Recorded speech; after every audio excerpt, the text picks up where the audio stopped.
Okay, so good evening to the audience. Our project is on network latency segmentation. Nowadays, there are a lot of latency-sensitive real-time applications like augmented reality and virtual reality coming up, which expect which make good use of edge computing as a backbone infrastructure. And for this purpose, the wireless network latency becomes a bottleneck. And we want to ensure that these applications get a real-time feel with lowest possible latency in the communication. The private latency LTE networks, for instance, typically take 50 to 100 milliseconds in their round trip times.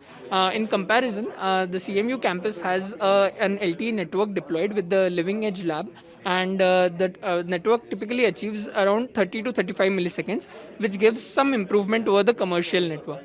However, we still want to understand that why exactly and how exactly is the 30 to 35 millisecond latency spent in comparison. So the idea of the project is to segment the whole network into various sections and understand what are the sources of latency, which particular segment is the bottleneck, and basically make the necessary conclusions to and optimize the network overall. So I'll let my partner take over and explain the system architecture and the actual work done for the project. Sure, so now I'll talk a little about the system architecture for the project. So you can see here in our diagram, this is basically how the network is set up. And how this works is we start with the user equipment. So that's going to be the laptop or the mobile phone connected to the Living Edge Lab network. Packets are then sent from this device to the base station, which forwards it to the rest of the network. So the packets will go through the XRAN, which handles coordinating resources, to the EPC, which handles authentication, and to the Cloudlet, which will actually do processing, such as running OpenRTIST on the individual packets. Now, to actually understand the latency between the different segments in the network, we wanted to insert some different probes so we could make these calculations. So to do this, we inserted 3 different probes. So we have one probe here at the user equipment, and this is inspecting traffic going in and out of the laptop or mobile phone. We have a probe here, so this is called water spout, and it's inspecting the traffic both going in and out of the XRAN and in and out of the EPC. And then we also have a probe at the Cloudlet inspecting traffic going in and out of the Cloudlet. So using these probes, we can capture basically the time that packets arrive at each of them to calculate the latency from the EPC to the Cloudlet, the XRAN to the EPC, and the UE to the XRAN. And you can see here that we actually ended up finding a latency of approximately 25 milliseconds for the UE to the XRAN, and that's where the bulk of the latency is, but Ishan will discuss that more in depth afterwards. So to actually make these calculations for the latency of each of the segments, we need to synchronize the probes so that they were all operating on a common clock. So we did that in this section. So basically, the laptop and water spout were both synchronized to a common clock using network time protocol, and the Cloudlet was synchronized to a clock in the same lab using precision time protocol. And we couldn't use PTP for the laptop or water spout because basically hardware capabilities and that it would require changing the whole network configuration, which didn't seem worthwhile since we accomplished good enough synchronization using NTP. And we have a chart here describing the approximate offset and error of synchronization in our probes in the network. And basically you can see that the probes are pretty well synchronized to each other, except one anomaly is that we do have a high error bound of approximately 10 milliseconds for the laptop. And while this seems concerning, in practice we really only saw 1 to 2 milliseconds of offset of the laptop clock versus the other clocks. And we were able to confirm that the segment times approximately added up to the round trip time, giving us confidence in our values. Now, using the synchronization of the probes, we wanted to actually calculate the segment latencies of what we discussed above. And to do that, we had this general diagram here. So what we did is we inspected the traffic occurring at each of the probes using TCP dump and PyShark. And PyShark is just a Python wrapper for wireshark.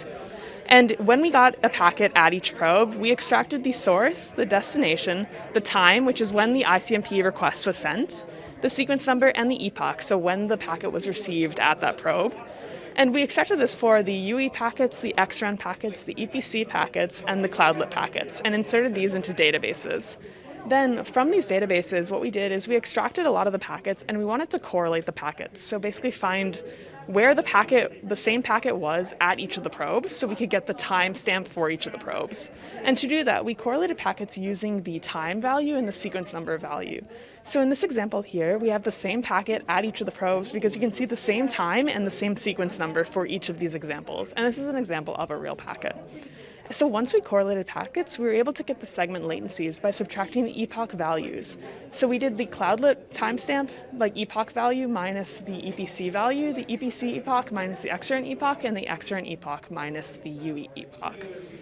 Now we have a demonstration of this actually running in real time shown on this dashboard here. So basically what's happening here is we currently have the laptop connected to the network running ICMP or ping packets, and it's updating those segment values into our database, and this is being updated in real time. And Ishan will talk more about the results from this. The dashboard gives a live feel of how exactly the network is progressing from time to time. Some consistent observations can be made about how the latency is skewed between the uplink and downlink, and how the radio access network is typically the bottleneck in comparison to the EPC or the XRAN.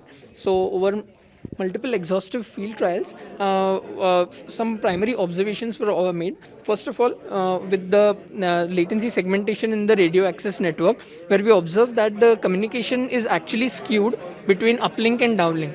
And that parallels well with the standards as well, where it states that the downlink typically gets more reservations in comparison to the uplink, and that's very much evident, where downlink communication typically takes less time in comparison to the uplink.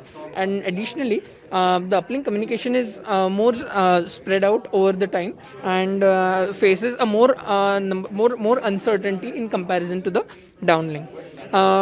Additionally, from a segmentation perspective, the XRAN to EPC and EPC to cloudlet segments typically achieve very less latency, and they are not really a major concern, because the units 0.2 or 0.4 milliseconds are fairly less in comparison to the latencies like 25 or 30 milliseconds.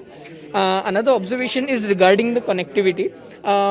We did the same trial for knowing whether all of these various deployed base stations really gave the similar performance, and observed that all of them, although it seems random, they are within a small bound of 3.5 milliseconds, implying that all of them give similar performance with similar connectivity.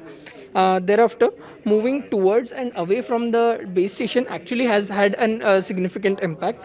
As you can see, moving towards the base station actually reduces the round trip latency time, because the cell is well connected with the device and actually gives better performance.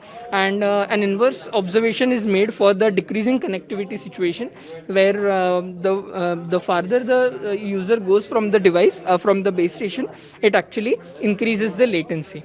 One more interesting result is regarding the increasing traffic.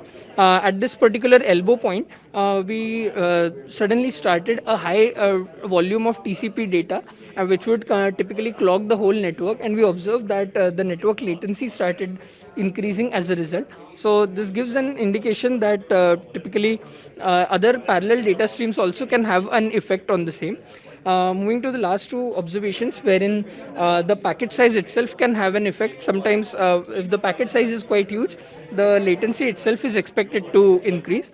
And the last one is regarding the handover, wherein if the device is switching from one cell to the other, it is expected to have a spike in its round trip latency while still maintaining the connectivity.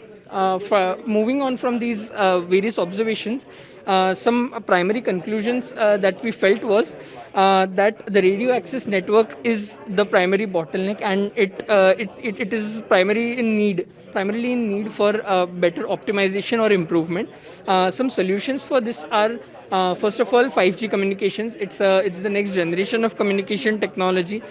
This technology itself has a good focus on improving the radio access network, how it is working, the speed with which it can communicate, and this can have an impact. From an optimization perspective, in the currently deployed LTE network, there can either be the use of a concept called as semi-persistent scheduling, wherein once the device has actually requested for permission to send data on a regular basis, it need not ask for the same permission over and over again, and this can actually save the data, save the latency in long term.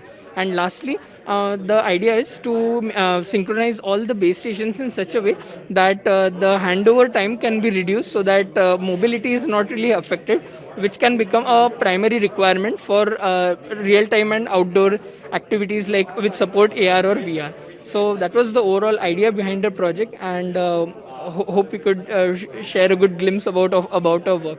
So thank you so much.